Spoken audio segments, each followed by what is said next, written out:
Could the price of your favorite Italian espresso maker soon jump by 50% because of a late-night tweet from the White House? Why are hundreds of Russian and Ukrainian POWs suddenly free, even as new Russian tanks roll toward Kharkiv? How much of Gaza is now under direct Israeli control, and what does that mean for the last two working hospitals there? Did OPEC just flood the market on purpose? And will the extra barrels finally push petrol below $2 a gallon? And why is Nvidia, fresh off a $1 trillion valuation, about to sell China a deliberately weakened AI chip, one it swore only months ago it would never build? This is Nexus Feed Weekly Top 5 Global News Roundup.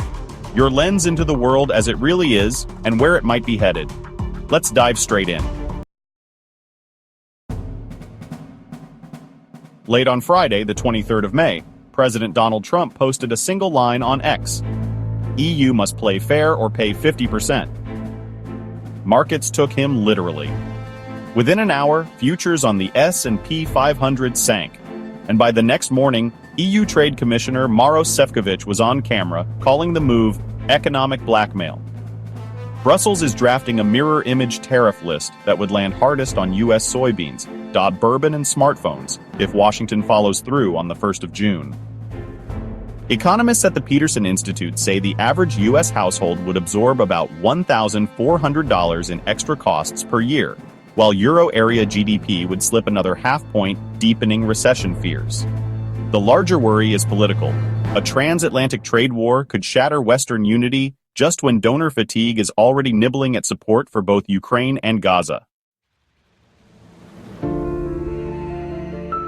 Hope and dread arrived together in Ukraine.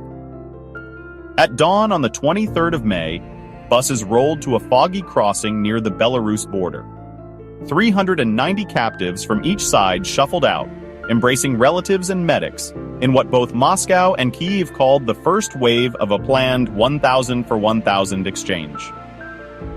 Cameras caught smiles, yet satellite imagery published the same evening showed fresh Russian battalion groups redeploying towards Sumy and Kharkiv. Kyiv intelligence says the Kremlin is stacking armor for a summer push, designed to seize an extra 20 kilometers of buffer before the U.S. election season distracts donors.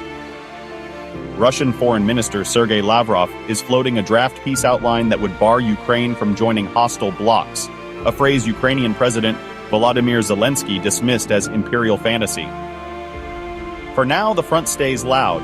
The prisoner breakout was, at best, a humane intermission.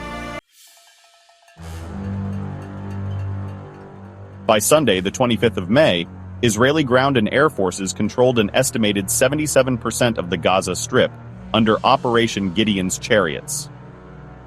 Overnight airstrikes was reported to have killed at least 23 people, among them journalist Hassan Abu Warda and a senior civil defense official. Hamas counterfire remains sporadic but lethal. Israeli columns report ambushes in Jabalia and Khan Yunis.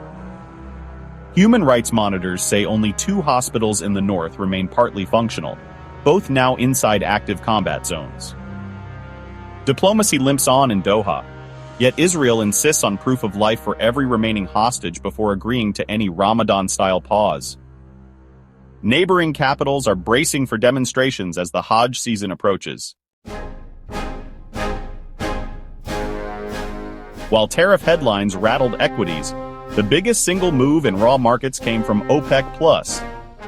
On the 23rd of May, the bloc quietly green-lit a faster unwind of last year's production caps. The United Arab Emirates showed its hand first. Murban crude exports will jump to 3.09 million barrels per day in June, a post-COVID record. Spot premiums on Murban collapsed to $1.19 a barrel, making it suddenly cheaper than Qatar's heavier Al Shaheen grade and even some US WTI cargoes. Asian refiners pounced, booking a record 10 million barrels in the Platts market-on-close window. Brent slid below $60 for the first time since 2021, and analysts now predict $55 if compliance holds. For consumers in the US, the move could shave 10 cents off a gallon of petrol within weeks. For shale drillers already squeezed by rising rates, it is another body blow. Chip colossus Nvidia spent the week convincing investors that second-best silicon can still mint money. A Reuters scoop on the 24th of May revealed the company will ship a China-only GPU built on its brand-new Blackwell architecture, yet deliberately throttled to avoid U.S. export limits. Codenamed 6000D, price tag around $7,000. The part drops memory bandwidth and swaps out advanced CoWoS packaging. That keeps it under the legal ceiling, while clawing back sales lost to Huawei after October's ban. CEO Jensen Huang admits the chip isn't our fastest, but argues that constrained innovation beats no innovation at all. Analysts frame the move as brinkmanship. Nvidia protects a foothold in the world's biggest AI market. Washington gets to say the rules are intact, and Beijing gains hardware good enough to train domestic large language models, though likely one generation behind U.S. clouds. The first boards will hit Shenzhen warehouses by late June, just in time for China's mid-year e-commerce festival. That's your global news roundup of the week. A tariff cliff edge, fragile prisoner swaps and fresh offensives, cheap oil, and throttled chips. If you found this video informative, please subscribe to the channel. Ring the bell to be notified of our next video, and share the roundup with someone.